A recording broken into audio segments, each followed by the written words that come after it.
Welcome to Deena and Javen at the Regent Street, episode 12.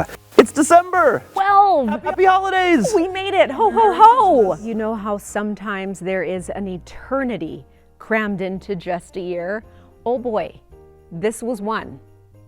Yeah, for sure. I mean, this year has been crazy. We got 2 episodes in, and then our 3rd episode, COVID hit. We were just talking too, right before we started taping today, about all of the things we were going to do with this show, the ways we were going to be collaborating with local businesses and all the plans that we had. And then COVID hit and we had to do what we could with what we had. And I'm so proud of us that we've kept it going and we've been able to sustain it. But it was different than how I think we thought, how we planned. Oh, sure. I mean, but I'm so glad that we just kept pressing forward. What was your favorite episode? Salt Flats. Oh yeah, the Salt Flats. That was so fun. I think about that and I still laugh out loud. I think that was one where we didn't have a guest. That was right in like the height of, the pandemic, the summer. And so we thought, okay, we got to social distance. We'll drive to the Salt Flats where there's no one around. We won't bring a guest and we'll just be silly. And it was so funny. The questions we asked each other, the things that we just made up. And this has been such a freaking bright spot through 2020. Absolutely. And that was, there have been plenty of times since the pandemic hit that we haven't been able to be in this space. And so we've had to make do. We did a Zoom one.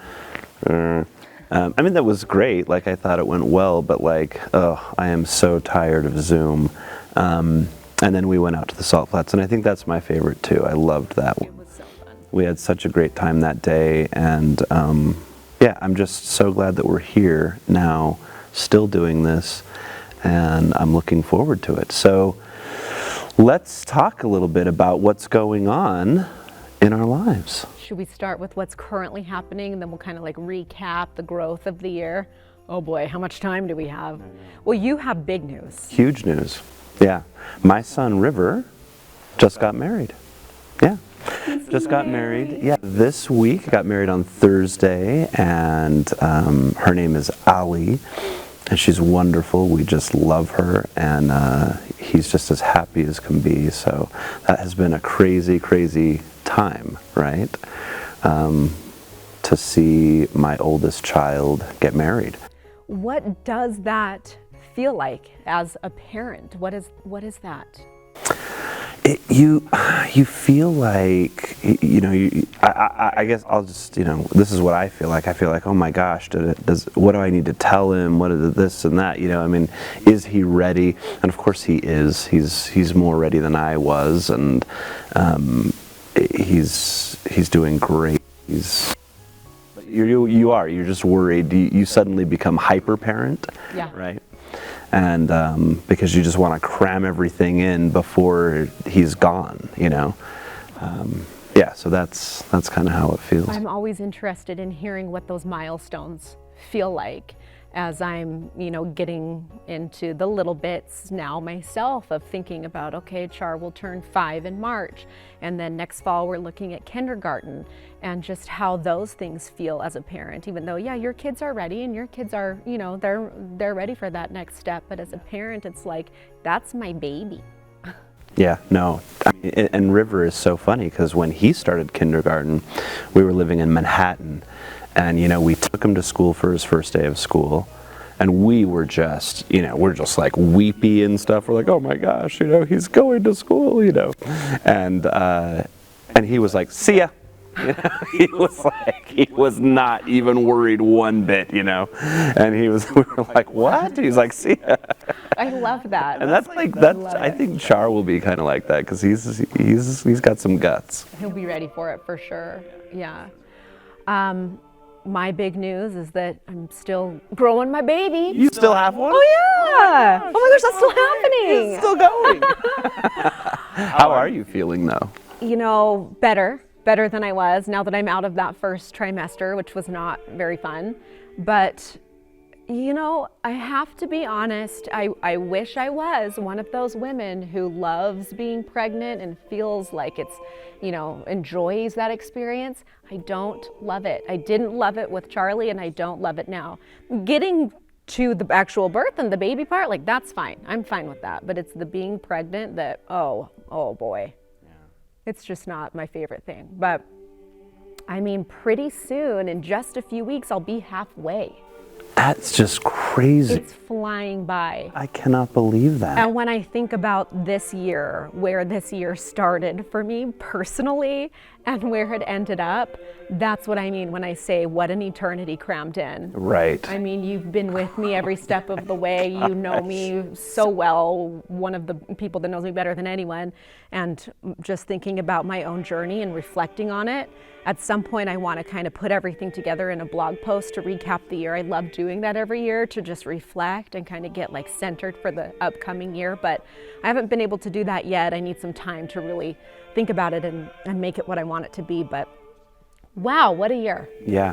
Can you imagine? So just like a couple of days ago, I saw like a Facebook memory that was when you and I were posting, like we were asking our friends on social media to ask us questions because we were doing a project. And of course it was this, right? Yes. And I just saw that a couple of days ago that we had done that. Now, can you imagine back then, like saying, okay, so by the end of the year, this is what will have happened? No way. Like, I mean, no it's just been insane. way. It right? really has. Insane. I feel like we've both had quite a journey over the last year of our lives. And yeah, I mean, it's hard. To get into it too personally, like we would need like another hour each. Right. But it's been a lot. It's been a transformative year in a lot of ways, and full of surprises. If you would have told me I'd end up with a babe in my tummy, I'd be like, there's no, what? No. If you would have told me that, if you would have said Deena's going to be pregnant during your 12th episode, I would have been like, that is no way. not going to happen. No way. We've been through a lot this year. Yeah. But it's been, it's been a challenging year, I think, for everyone, right? But it's also, so let me say it this way. We're at, after the wedding on Thursday, there's just a small group of just family gathered just in this house in Draper. It's at Allie's aunt's house. Allie isn't from Utah, so we were at her aunt's house in Draper. Beautiful house, but it was just a small group of people, right? Because it's COVID, and it was a COVID wedding. And River said something right at the end before they left that, that they, they're sad because they really wanted the big sort of shindig that you throw for a wedding, and they did want that, but the other side of that was that this offered them an opportunity to do this thing with just the people they were closest to, and to keep it very intimate and beautiful that way. And it was. And so I think, so I share that because as challenging as this year has been, it has also given us so much on the positive side, I think. I mean, would you agree with that? I feel like it changes focus and direction, but that's okay if you could still make it meaningful, which, using them as an example, which they did. And I think that, we've all talked a lot about gratitude. We've learned a lot about appreciating what we currently have. And then, like, even when it comes to theater, you kind of start taking it for granted because we do it all the time. And then when you learn, oh, that's something that can be taken away, then you really appreciate, the opportunities that we have had and the ones that are to come with a whole new, appreciation, I guess. But I think it's all about finding those bright spots, making those bright spots through this year, and still finding, things that are special. And yeah, they were still there along the way. Yeah. Last month when we were filming episode 11, we, as you may have noticed, we shot it in our rehearsal space, the rehearsal space that we use for Sting and Honey. And when you walked in to that space, you were like, oh, I'm gonna cry, let's rehearse a play. Yes, Right? yes. Because you hadn't been in there for so long, and it was emotional. It was just this, this space that we share all the time, that we create things in, and we just haven't done that, you Yeah. know. And so I think when we do get back to it, and we will, it's just going to be very emotional. We're going to care more, I think. 100%. I think about that and what that will feel like the first time we're walking into the rehearsal room and we're able to kind of resume that as normal. And that I can't even imagine. I think there's going to be a lot of tears. Yeah, I think so too. I think so. Okay, should we talk about what we're hoping for in the next year and moving forward from 2020? Okay, so I hear across the board, everyone's excited for 2020 to be done. Right. They're ready for that to be over. They're ready for the new year. And, a few months ago, I felt the same way. Let's get it done, let's move on. But as we are about to wrap it up, nothing's going to feel drastically different in the coming months as we roll into 2021. I think we're still going to be existing in the same kind of pandemic, the level of the pandemic that we're in right now. But I always try to go into the new year. I don't really set resolutions, but I try to go in with, I guess, intentions. And I've been thinking about that a little bit. Do you typically do that? Are you like a New Year's resolution person, or are you thinking about what you want to be different or do or experience in the new year? We used to write down resolutions and things like that, sort of in a traditional way, but I have shifted to more what you're talking about. Just that I want this year to be more like this, and so I do define for myself how I want to live. And I do have goals for sure.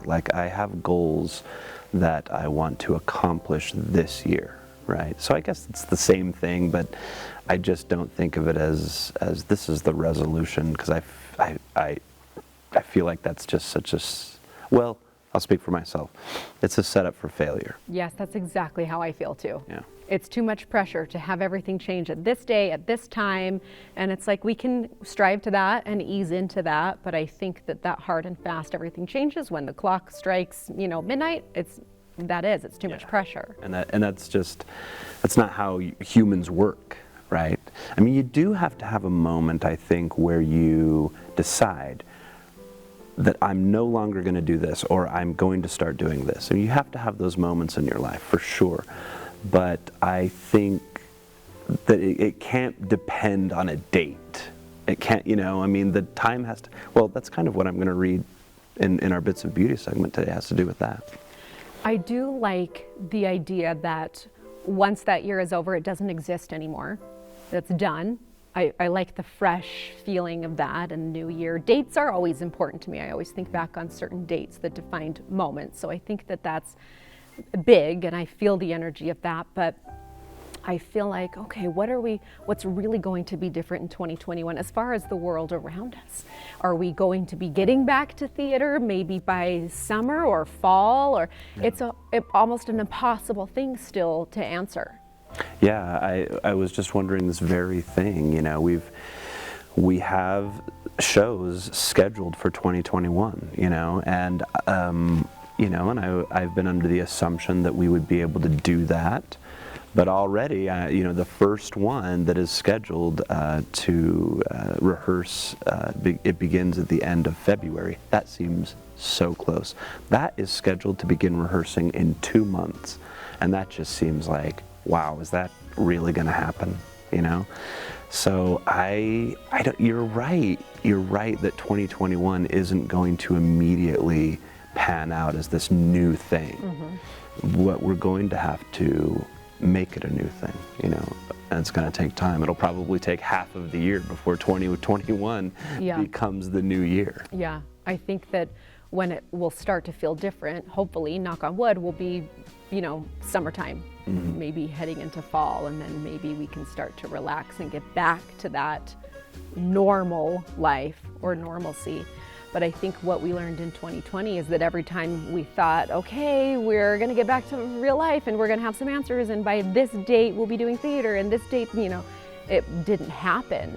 So it was also really a lesson in surrendering and letting go, giving up control, which are all those things are hard for me. It's hard to surrender. And I feel like the pregnancy too plays into that. And that's what I have a hard time with when I'm pregnant, because I want to see the baby. I want to know that he's okay. I want to be able to hold him and touch him and see him. So to have all of this going on in my body and in the world that's unknown, and just give up that surrender, it's like the ultimate lesson life keeps trying to hand me, and it's a tough one. It's one of the hardest ones, that letting go, because that's what it is. Because we live linear lives, right? We start at one point, we end at one point, and we don't know when that end point is. Because our lives work that way, that means that we are in the constant process of letting go. Like, that's what it is. Because we'll constantly be losing people that we love, whether they're people who are older than us or people who die from unnatural causes. We will constantly be losing people we love. We'll be constantly losing places and sounds and smells, and you know what I mean? Yep. So and it's all getting stored in our memory as we go. But our lives are, I think it was the poet Lee Young Lee said something like, "But mine is a human story. That is the story of loss." Yes. I think about that a lot, that concept. Someone said to me once that we all just meet in the midst of one long goodbye, because we don't get to keep anything. Nothing lasts. You're right. Everything is just a phase, and it's over. And we never know when that's going to end, or something ends that we don't think will ever be over. And I think the older you get, you go, oh, that's just a little blurb. That's just a little, blip in my life. And we don't know what's coming and how different things will be next year, in 5 years, next week. Who knows? Right, but that very thing is what makes it beautiful, right? So it's the Wallace Stevens thing. It's death is the mother of beauty, because like we were talking about with theater, the fact that we haven't had it, the fact that we lost it, we now appreciate it and value it more. So it is the fact that we know that we lose things that helps us to understand their value. Yes. You can't have the light without the dark, or the sweet without the sour. Yeah, absolutely. All right, should we lighten the mood? Let's have some fun. Who are we gonna bring up for our guest? Oh, it's a surprise. Let's do it. We are excited for our guest today. It's been kind of a serious conversation so far, and we wanted to liven it up a bit with a great guest. And we have with us an actual elf from the North Pole, Sparky. Good get. This is probably the biggest, most important guest we've had so far. By far. Thank you so much for being here. It's not every day someone gets to sit down and talk about what goes on at the North Pole, something that we all wonder about, right? Right, and our kids want to know, and this will be informative for the audience that way. Yeah. Thanks. Yeah. So, Sparky, tell us about your name. It derives from sparkles. And my father is Spark Lee of the North. I like it. It's beautiful. Yeah. So a family name. I love your attire. It's not what I was thinking, maybe a little stereotypical of me to assume you'd show up in red, kind of more like a Santa suit. There is some red, actually. It looks nice. Yeah. You look nice. It's classic. It's legit. Well, we are traditional up in the North Pole. We wear traditional. These are my family crest symbols here and design patterns, and we wear the traditional hat. It's like a cone, and it keeps the heat on top of the head, fur lined for warmth. It's functional and fashionable. We do It's not amazing. wear pom-poms. Is it made out of reindeer? What is it made from? That would be pretty rude to Blitzen and the others, wouldn't it? If we made it out of reindeer. No, it's hand woven. True, yeah, I'm sorry, that was insensitive. Sorry. Very insensitive. Well, Sorry, Donner. it's not every day we get to sit down and ask these questions, so we both come up with a little list that we'd love to ask you, if you're okay with that. Yeah. Okay, Let's should do it. we jump in to Sparky's questions? Let's get into it. Okay. So, speaking of Donner, well, no, I'm going to let you take that one. First question. What is the greatest Christmas movie of all time, and why is it a Charlie Brown Christmas? Well, I would say The Dancing, right? I mean, you have that moment when Schroeder is at the piano, and if I may, Oh, yes. Yes. that one girl is da-da-da-da-da-da-da-da. That Yes. is such a classic move. And then you've got this boy doing the shoulder thing. He's like, da-da-da-da-da. I don't know what that is, but it is fascinating. And then you've got this guy in the back, and he's like doing this full-on Yep. zombie Like a Frankenstein, and he's like, yeah. da-da-da-da. Yes. It's amazing. He knows all Fantastic. the moves. Flawless. So do you guys watch the show up there? Is it Yes. part of? We were part of the team that produced it as well. And the tree is my favorite part. That tree is breathtaking. It's magical. Yeah. Did they get those moves from you? I'm not at liberty to say, Okay. but I think we can all tell Okay. where they got Okay. the There moves. might have been an NDA involved. That's very interesting. I think we're seeing a little bit more about Sparky. I think we're going to learn a lot. Okay. Sparky. Okay. Does the CDC keep a close eye on the North Pole, or can they not find it? What does the CDC stand for? Oh, Sparky. Okay, Sparky, is there a lot of COVID-19 precaution up there? Or, like, did you guys have to stop manufacturing toys and switch to manufacturing hand sanitizer and masks at the beginning of the pandemic? Well, not right at the beginning, but yeah, we do sanitizer. We make those masks that are blue that kind of look like they're made of tissue paper. They're the disposable ones. We do a lot of those. But in the beginning, they shut everything down, right? Like every place. They weren't sure. Factory was closed like a month. So I did some deliveries using DoorDash.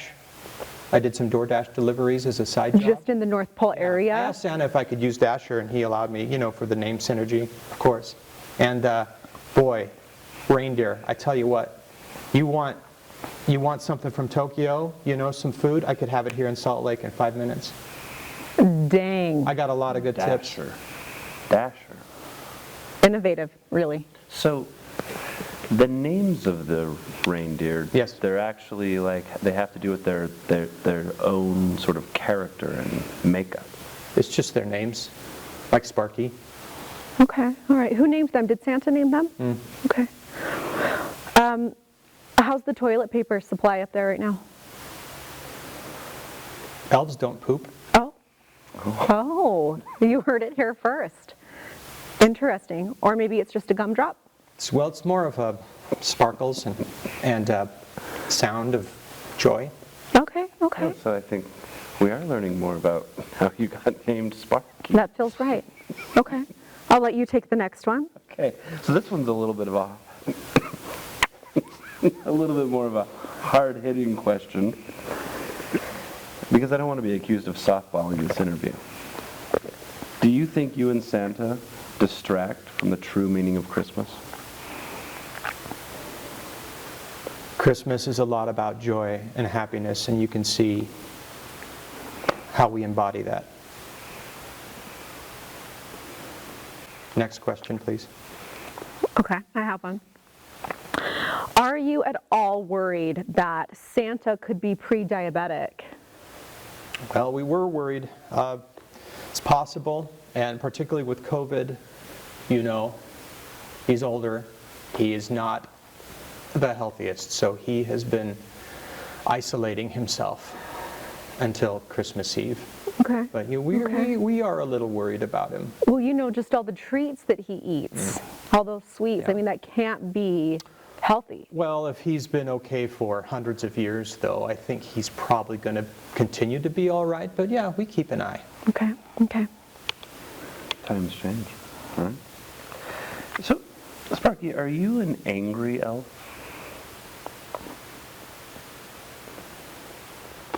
I would like to have a different question, please. Okay. Why were you guys only nice to Rudolph when you needed something from him? Okay.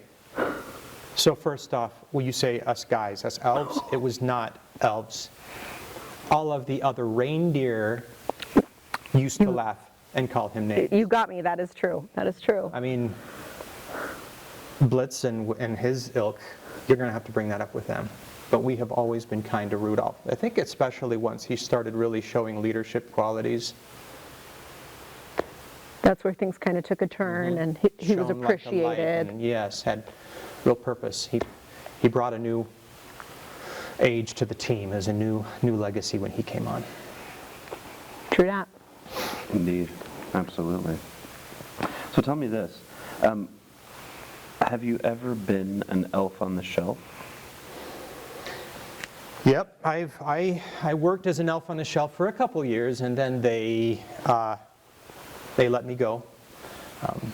It's hard, right? So you have to sit there, and they want you to pose for 24 hours without moving. It's very difficult. And then they want you to smile, so you're... But I am there, my purpose is to see if they're being naughty or nice. And so when I would pose, I'm all... Oh. And they let me go. That's why they let you go, because they just wanted the smile and like the joy at all times. But if you saw a naughty kid or naughty behavior and What am I called them supposed to out, do? yeah. Well, I wonder Yeah. if this has something to do with, with the angry elf question. Can we move on? Okay, Sparky, are all elves small, or is that just a stereotype? Because you look like a regular-sized human to me. Thank you. Mostly people tell me that I'm a small man. So thank you. We are more what you would say normal size, but there are a few more diminutive elves. Petite, if you will. Petite, yes. Okay. Are they the ones that get the elf on the shelf jobs more than others? Yep. And they're smiling. Definitely typecast to be an elf on the shelf. Yeah, we know about that. We get it. We do. All right. What would you ask for Christmas? And does that mean you would have to make it yourself? A day off. Do you work 365 days a year? 364. We do get actually Christmas Day off. Okay. That kind of leads into my next question. What is it like to be hired for slave labor? Well, that's pretty harsh. We do volunteer, and we like it, I guess. So volunteer 364 days a year in exchange for what exactly? Do you get free room and board, free? Mm-hmm. Okay. Yeah. What kind of food? Well, ice cream and other sweets, toppings. You've seen the movie Elf. That was actually quite accurate. It's almost like a documentary, that movie. Okay.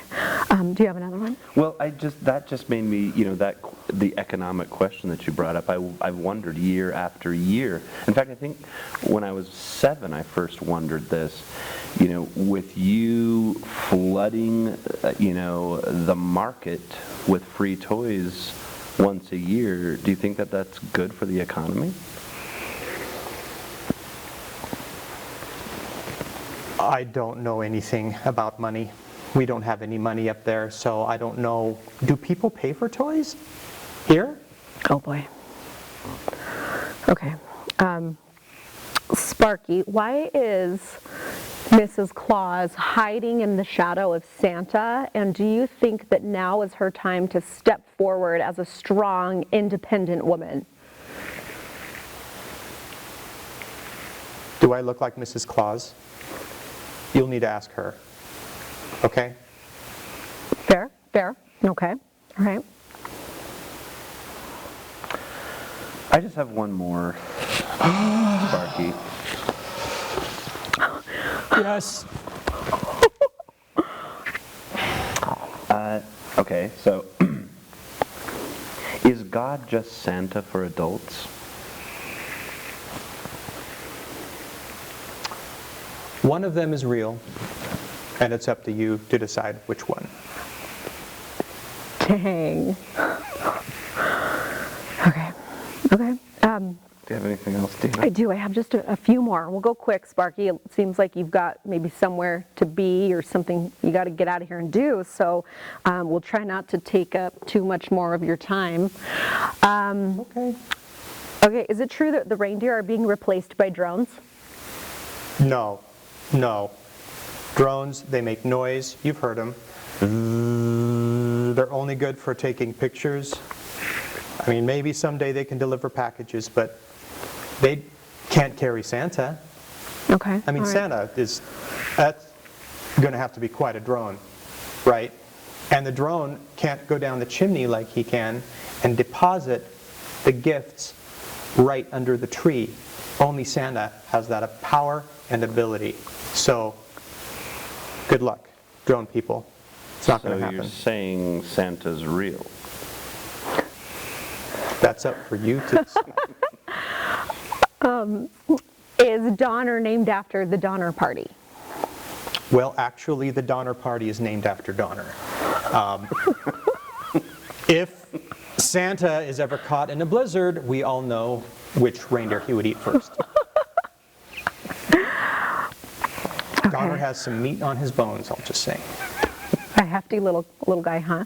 Have you and Santa ever had a sleepover where you stayed up late and braided each other's hair and or beards? Yes. Okay. Now, this is just rapid fire, so don't think too hard, just answer. Out of the 4 food groups, what's your favorite? Candy, candy canes, candy corn, or syrup? Candy corn. Okay. Who's your favorite reindeer? Dasher, Dancer, Prancer, Vixen, Comet, Cupid, Donner, or Blitzen? Dasher. Okay. And if you ever needed a career change, would you rather work for the Easter Bunny or the Tooth Fairy? Easter Bunny. Okay. Candy. Oh yeah. Right. Duh, of course. Teeth. Teeth. Candy teeth. Right. All right, do you have any other questions for Sparky? I just thank you, Sparky, for making the visit, for taking the time to be here at the Eccles with us. We're so grateful. Yeah, it was really insightful to meet an actual North Pole elf because it broke a lot of stereotypes and preconceived notions that I had about what an elf and the North Pole might be like. Thanks. Is there anything that you'd like to say? Is there anything you've wanted to say to the people of... we have like a huge audience of like 25? Yeah, So, at least. yeah. And growing every day, so. Merry Christmas. Well, thanks to Sparky. That was something. He was a little sour. A little bit, yeah. He liked being here. We meant to like lighten the mood, and I don't know if we succeeded. You know, sometimes you just vibe with people or not, and I don't think Sparky was feeling us. No, I don't think so either. And I don't think that this is really an elf-friendly show. No, let's not have one back again. Ever again. Yeah. Okay.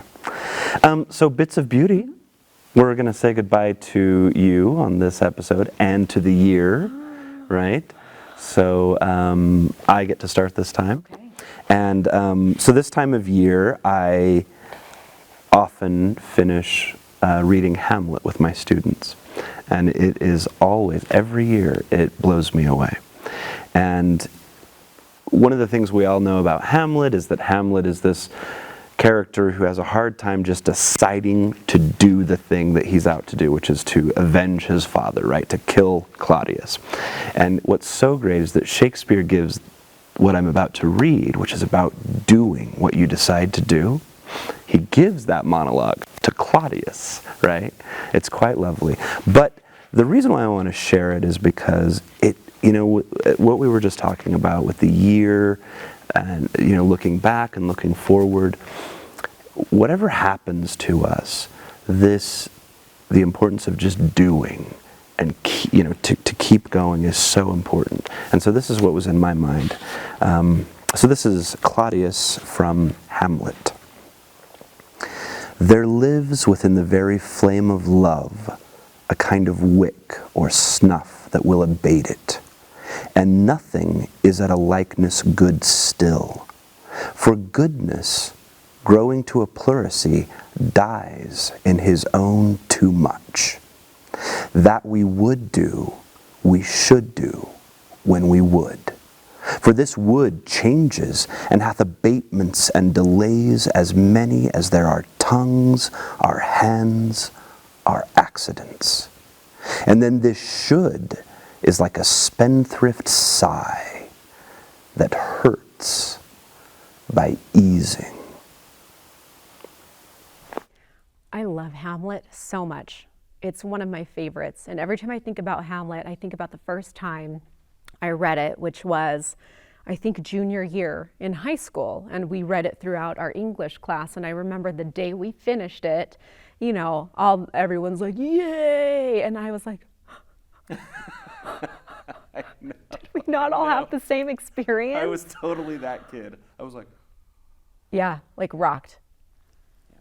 I was thinking about what I would want to do for my bit of beauty to close out the year and what would maybe tie in with what we were talking about.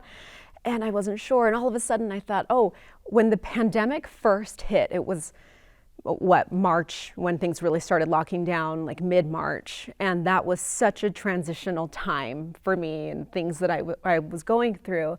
And then with, you know, things shut down and working from home for 5 weeks, I had a lot of time to just kind of reflect. And again, this big transition. And Mary Oliver kept going through my head, various poems by her for different reasons. But I remember having The Summer Day in my head, which I feel like is well known and beloved, but it was really, I associate that now with that time so much. So I feel like it's perfect to kind of come full circle and read it today. Who made the world? Who made the swan and the black bear? Who made the grasshopper? The grasshopper, I mean, the one who has flung herself out of the grass.